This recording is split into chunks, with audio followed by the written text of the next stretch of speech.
የብዙዎችን ደም የገበሩ አለኝ ጌታ። የብዙዎች እንባ ምክንያት የሆኑ አለኝ ጌታ። የብዙዎች ሞት ለሲኦል እንዲሆን ያደረጉ አለኝ ጌታ በሞት ይነሳሉ። በቃ ብያለሁ አለኝ ጌታ። በቃ ብያለሁ አለኝ የሰራዊት ጌታ። በቃ ብያለሁ አለኝ የሰራዊት ጌታ። እድልን ሰጠኋቸው፣ ጊዜን ሰጠኋቸው፣ ወቅትን ሰጠኋቸው፣ አልሰሙም። በአመጻቸው የሚቀጥሉ ዘንድ ወደዋል። ደምን ያፈሱ ዘንድ፣ ሕይወትን ይቀጥፉ ዘንድ፣ ሐሳቤን ይቃወሙ ዘንድ በአመጻቸው ቀጥለዋልና አነሳቸዋለሁ አለኝ ጌታ። አነሳቸዋለሁ። ይህ ዘንዶ ይጠቀምባቸው ይጋልብባቸው ዘንድ ራሳቸውን አሳልፈው የሰጡትን አነሳቸዋለሁ። ፈረሱንና ፈረሰኛውን በባህር የጣልኩ እኔ እግዚአብሔር ነኝ። አነሳቸዋለሁ። እድል ሰጥቻቸው ነበር፣ አልወደዱም። ጊዜን ሰጥቻቸው ነበር፣ አልፈቀዱም። ሐሳቤን ነግሬያቸው አስታውቃቸው ነበር፣ ነገር ግን በአመጻቸው ይቀጥሉ ዘንድ ወደዋልና አነሳቸዋለሁ አለኝ ጌታ። አነሳቸዋለሁ አለኝ ጌታ። እድልን ሰጥቻቸው ስላልተጠቀሙበት፣ ሐሳቤን አስታውቃቸው ይመለሱ ዘንድ ጊዜን፣ ወቅትን፣ ምክርን አድርጌላቸው አልወደዱምና የአመፃን ገንዘብና መንገድ ሽተዋልና እሰበስባቸዋለሁ፣ አነሳቸዋለሁ። ለትውልዱ እረፍትን እሰጥ ዘንድ እወዳለሁ አለኝ ጌታ። ለትውልዱ እረፍትን አደርግ ዘንድ እወዳለሁ።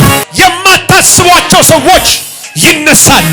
በጣም አንኤክስፔክትድ የሆኑ ነግሬያቸውም ነበር፣ አስጠንቅቄያቸውም ነበር፣ እድልም ሰጥቻቸው ነበር፣ ጊዜንም አድርጌላቸው ነበር፣ ደጋግሜም ተናግሬያቸው ነበር። ነገር ግን አመጻቸውን ወደውታል፣ ደግሞም ምክሬን እምቢ ብለዋል፣ ሐሳቤን ተቃውመዋል፣ የሰላሜን መንገድ የፍቅሬን ድምፅ አልወደዱትም፣ አጣጥለውታል፣ ይልቁንም ንቀውታል አለኝ ጌታ። ስለዚህም አደርግ ዘንድ ያለው ሐሳብ ይህ ነው። አነሳለሁ፣ አነሳለሁ፣ አነሳለሁ። ፈቃዴን አልወደዱምና ከፈቀዱት ፈቃድ ጋር እጃቸው እንዳይገናኝ፣ ምክራቸው እንዳይከናወን፣ ሐሳባቸው እንዳይጸና መሰረታቸውን እነቅላለሁ አለኝ ጌታ። መሰረታቸውን እነቅለዋለሁ፣ ስራቸውንም እነቅለዋለሁ አለኝ ጌታ። እኔ እግዚአብሔር አለ የሰራዊት ጌታ እግዚአብሔር አይቻለሁ። የብዙዎችን እንባ ሰቆቃ አይቻለሁ። የብዙዎችን ሐዘንና የውስጥ ስብራት አይቻለሁ፣ አይቻለሁ።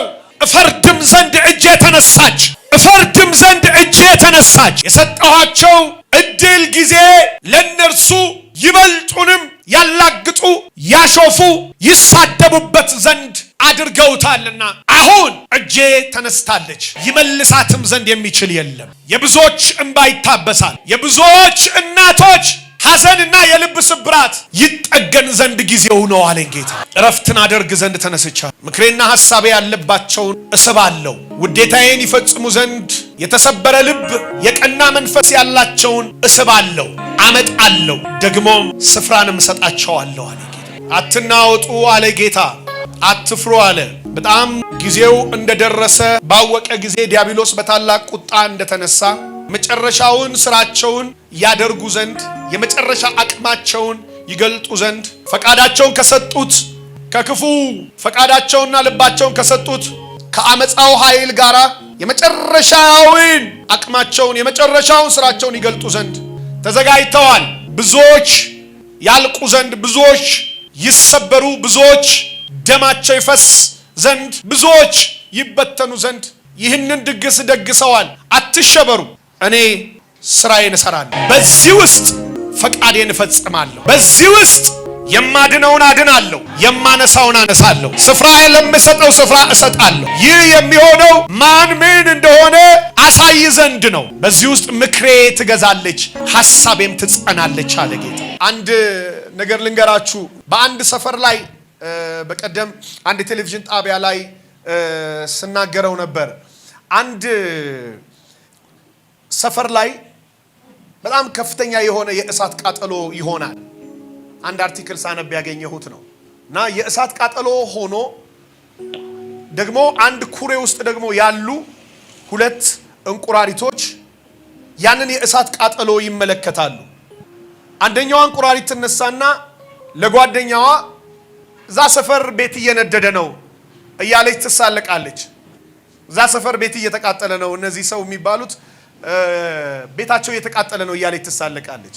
አንደኛይቱ እንቁራሪት ደግሞ ትነሳና ተይ እንጸልይላቸው የሚቃጠለው ቤት እኛንም ሊጎዳን ይችላል ትላለች። ያቺ ተሳላቂዋ እንቁራሪት ትመልስና በእኛና በእነሱ መካከል ምን ግንኙነት አለ? እነሱ ቤታቸውን የሚቃጠለው እኛም ያለነው ውሃ ውስጥ ነው፣ በምንም ማንገናኝ፣ መኖሪያችን ሌላ አካባቢያችን ሌላ ስትል አይ ብንጸልይ ነው መልካም ስትል ይችኛዋ በመሳለቋ ትቀጥላለች። በዚህ መካከል የቤቱ መቃጠል እጅጉን እየናረ ሲመጣ፣ እጅጉን እየፈጠነ ሲመጣ ሰዎች በጩኸት ያንን የቤት ቃጠሎ ማጥፊያ የሚሆን ውሃ መፈለግ ነበረባቸው። ስለዚህ በባልዲ ውሃ ለማምጣት እየተሯሯጠ የሰፈር ሰው ሁሉ ወደዛ ኩሬ ነው የመጣው። ኩሬ ውስጥ መጥቶ ውሃውን እየዛቀ ቤቱ ቃጠሎውን ለማጥፋት ሲረባረብ፣ በዚህ መካከል በባልዲ ሁለቱም እንቁራሪቶች ተዛቁ ማለት ነው።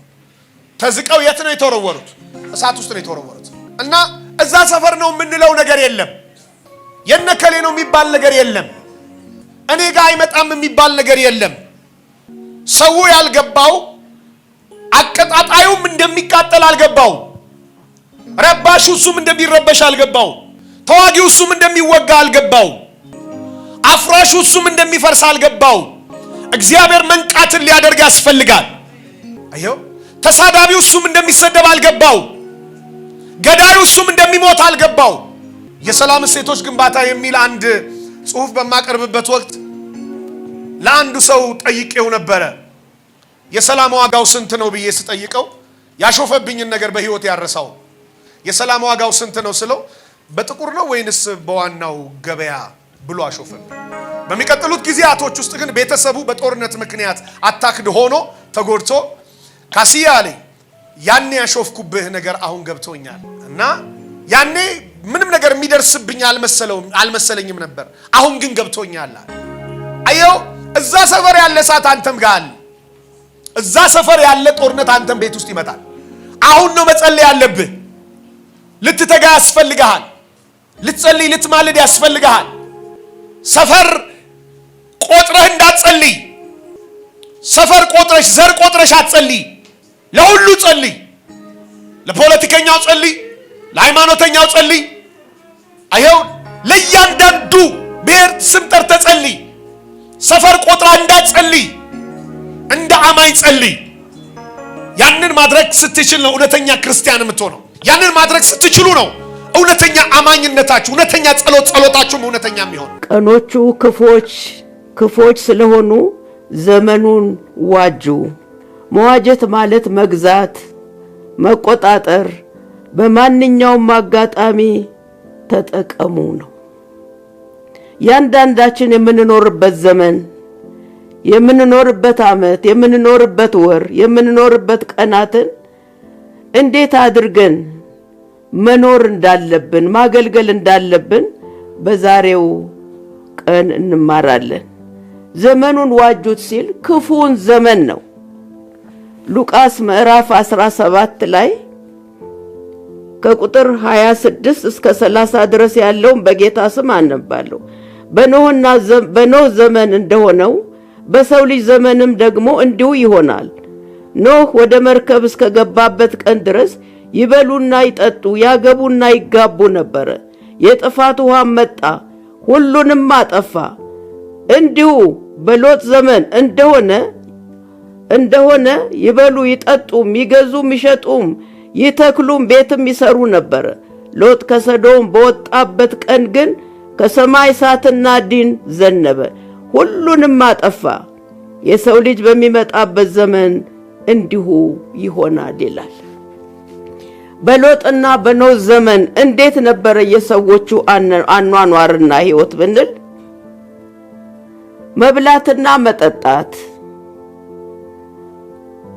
መብላትና መጠጣት፣ መግዛትና መሸጥ፣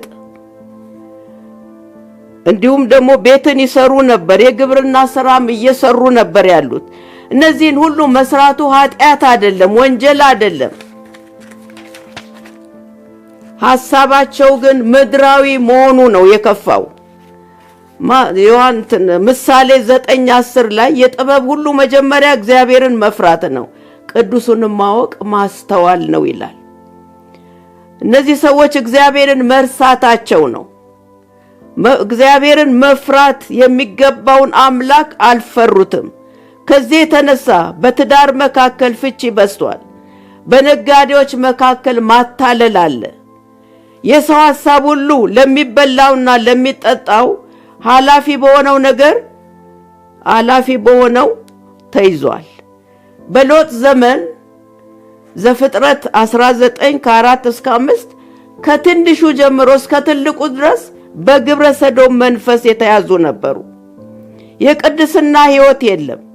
እኔ ቅዱስ ነኝና ቅዱሳን ሁኑ ያለውን መንገድ ሁሉ ተበላሽቷል። ምድር ሁሉ ለሰው ልጆች ኃጢአት ተረክሳለች። የሰው ሐሳብ ሁሉ በሚያልፍ ደስታ ተይዟል። ዘፍጥረት 6:5-7 ያለው እግዚአብሔር ሰዎችን በመፍጠሩ የተጸጸተበት፣ ከዚህ የተነሳ መንፈሱ ለዘላለም ከሰዎች የተወሰደበት፣ የሰዎች ዕድሜ የተቀነሰበት፣ የፈጠረውን ፍጥረት ከሰው እስከ እንስሳ ድረስ ለማጥፋት የተዘጋጀበትና ያጠፋበት ዘመን ነበረ። ይህ ዘመን የምህረት ዘመን ባይሆን ኖሮ በሎጥና በኖህ ዘመን እንደነበረ ሁሉ ዘመናችን እንደዛ ነው። እኛንም ሊያጠፋን ይችል ነበረ። በዚያ ክፉ ዘመን እግዚአብሔር ያገኘው አንድ ሰው ነው። ዘፍጥረት 6:8-9 በእግዚአብሔር ፊት ኖህ ሞገስ አገኘ። ኖህ በዘመኑ ሁሉ ወደ ቀኝ ወደ ግራም አልተመለከተም። እግዚአብሔር ያለውን ሰምቶ ታዘዘ። የእግዚአብሔርን መንገድ ተከተለ። ደግ ሰው ነበረ። የሰው አስተሳሰብ ሁሉ በተበላሸበት አገልጋይ ነበረ። በዚያ ሕዝብ መካከል ብቻውን ቆመ። አገልጋይም በመሆኑ ዋጋ ከፈለ። በእውነት ለሚቆሙ እውነትን ይዘው ለሚያገለግሉ አጃቢ የላቸውም። ብቻውን ነበር ነው የቆመው። ማንም ሊሰማው የቻለ ሰው አልነበረም። እውነትንና ጽድቅን ይዘን ስናገለግል አጃቢ ላይኖረን ይችላል። ጎሽ የሚለን ላይኖረን ይችላል። እግዚአብሔር ግን ከኛ ጋር ሆኗል፣ ይሆናል። ከኖህ ጋር ደግሞ ሆኗል። ኖህ ለ120 ዓመት ዘመኑን ዋጁ አላቸው። ምሳሌ 16:25 ላይ ለሰው ቅን የምትመስል መንገድ አለች፣ ፍጻሜዋ ግን የሞት መንገድ ነው። ሕዝቡ ግን በንስሐ ወደ እግዚአብሔር አልተመለሱም፣ ኖህን አልሰሙትም። ካለመስማታቸውና ካለመታዘዛቸው የተነሳ ሲጠፉ በኖህ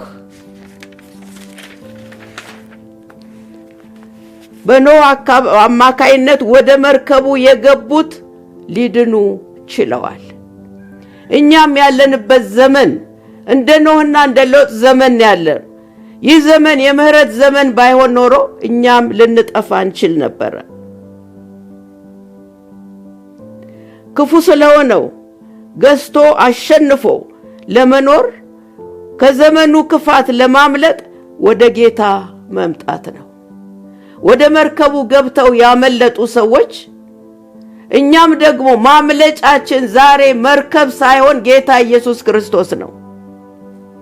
ገላትያ 1:4 ላይ ክፉ ከሆነ ከአሁኑ ዓለም ያድነን ዘንድ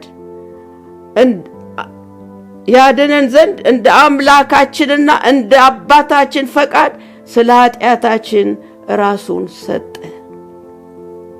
ወደ ኖህ መርከብ የገቡት እንደዳኑ እንዲሁም ለኛ መዳኛ መንገዳችን ስለ በደላችንና ስለ ኃጢአታችን በመስቀል ላይ የሞተውን የተነሳውን እርሱን ስናምን ብቻ ነው።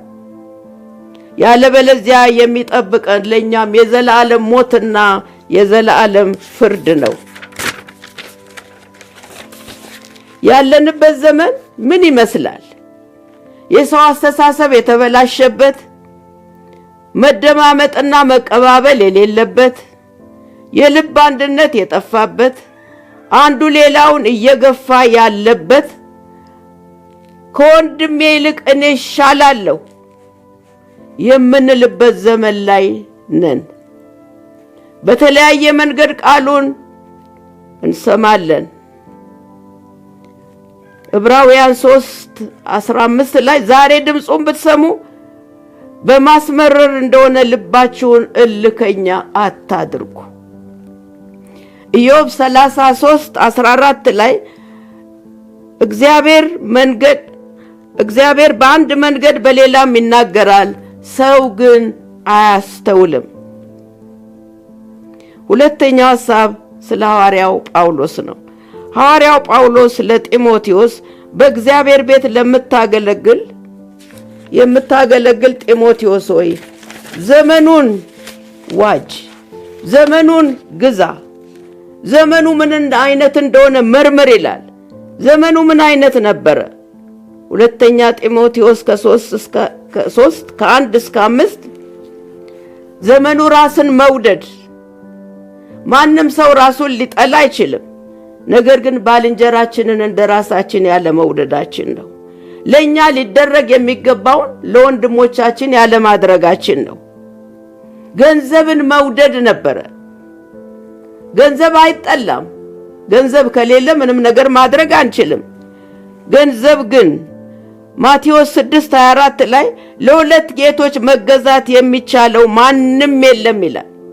ወይም አንዱን ይጠላል ሁለተኛውንም ይወዳል፣ ወይም ወደ አንዱ ይጠጋል ሁለተኛውንም ይንቃል። ለእግዚአብሔርና ለገንዘብ መገዛት አትችሉም። ገንዘብ የሚያገለግለን እንኳን ቢሆንም እንደ አምላክ ልናደርገው አንችልም። ለሁለት ጌቶች ልትገዙ አትችሉም። ለእግዚአብሔርና ለገንዘብ መገዛት አንችልም። ገንዘብ ከእግዚአብሔር ጋር እየተወዳደረ ያለበት ዘመን ነው።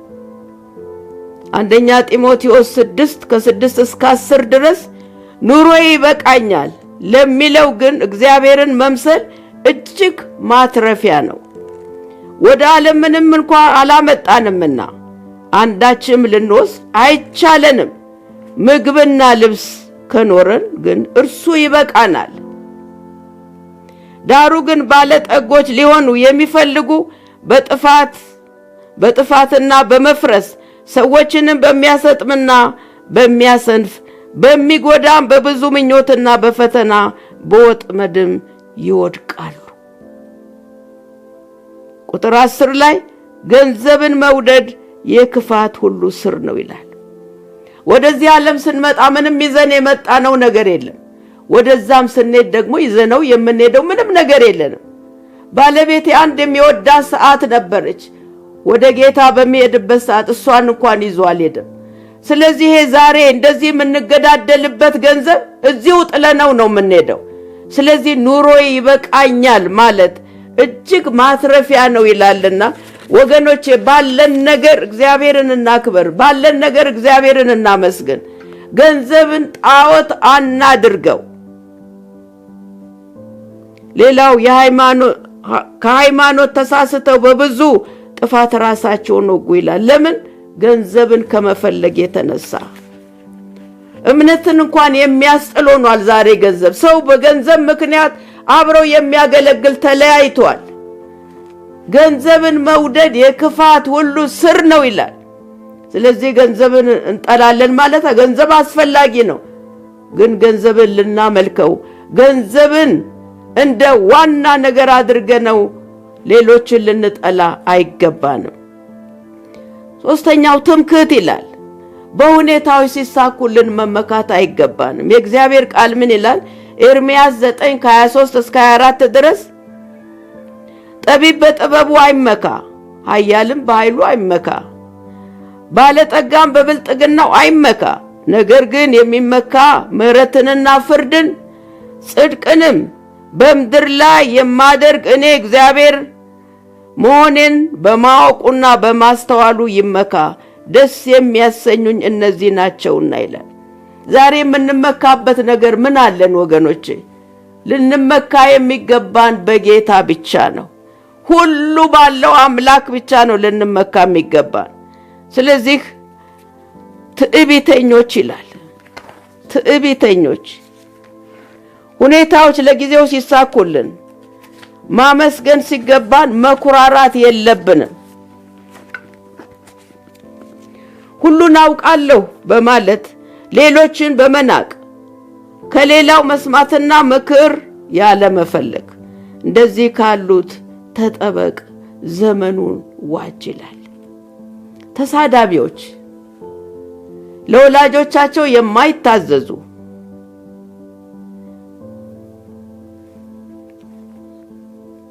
ቅድስና የሌላቸው እኔ ቅዱስ ነኝና ቅዱሳን ሁኑ የተባለው የእግዚአብሔር ቃል የተዘነጋበት ዘመን ነው።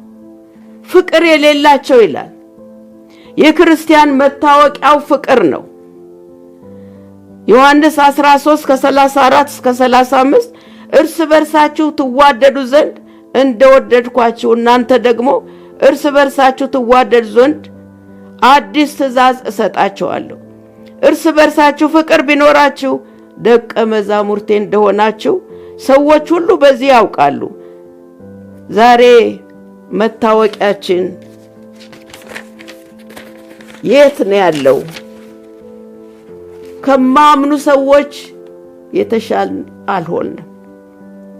ፍቅር ነበር መታወቂያችን። ዛሬ ግን ያ ፍቅር የለንም። እንመርምር የት እንደወደቀን። እርቅን የማይሰሙ ይላል ኤፌሶን 4 ከ26 ከ27 ተቆጡ፣ ኃጢአትንም አታድርጉ፣ በቁጣችሁ ላይ ፀሐይ አይግባ፣ ለዲያብሎስ ፈንታ አትስጡት ይላል። ዛሬ የተጣሉ ሰዎችን ለማስታረቅ በጣም ከባድ ነው። አንድ ወገኖች ተጣሉና በስልክ ብዙ ጊዜ ደውዬ ሁለቱንም ወገኖች ለማስታረቅ ሞከርኩ፣ የእግዚአብሔርን ቃል እየጠቀስኩ።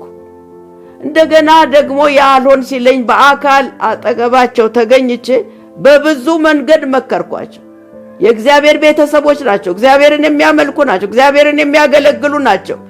ነገር ግን ሁለቱም ወገን መታረቅ አልፈለጉም። ዛሬ እንደዚህ አይነት ዘመን ላይ ነው ያለነው። ወገኖቼ እንመለስ። እግዚአብሔር ይሄንን ይጠላል። እንድንዋደድ፣ እንድንፋቀር፣ በአንድ ልብ ሆነን እግዚአብሔርን እንድናገለግል እንጂ እንድንለያይ አይደለም፣ እንድንጠላላ አይደለም፣ እንድንኮራረፍ አይደለም። ስፍራ መለየት ይቻላል። ካልተስማማን ወደ ሌላ ወይንም ቤተክርስቲያን ከፍቶ ማገልገል። ካልተስማማን የትም ብንሄድ እኮ እግዚአብሔር ነው ያለው። ከእግዚአብሔር መደበቅ አንችልም ወገኖቼ። ብንመለስ ይሻላል። አኩርፋችሁ ቤተክርስቲያን የቀየራችሁ ወገኖች ተመለሱ። የሚሻለው መመለስና አንድ ሆኖ የእግዚአብሔርን ሥራ መስራት ነው የሚሻለን። ሐሜተኞች ይላል ዘኍልቍ 12:1 ላይ አሮንና ማርያም ሙሴን ሲያሙት እግዚአብሔር ሰማ ይላል። የታማው ሙሴ ነው፣ የሚያሙት ደግሞ አሮንና ማርያም ናቸው። ሙሴ አልሰማም፣ የሰማው ግን እግዚአብሔር ነው። እግዚአብሔር እንደተቆጣ በዚህ ቃል ላይ እናያለን። ስለዚህ ሰዎችን ስናማ ሰዎች ላይሰሙን ይችላሉ፣ እግዚአብሔር ግን ይሰማል። ለተናገርነው ነገር ደግሞ እግዚአብሔር ፍርድን ያመጣብናል። ስለዚህ ማንንም ማማት ሳይሆን ችግር ቢኖር በግልጽ ሄደን ማናገር ነው የሚሻለው።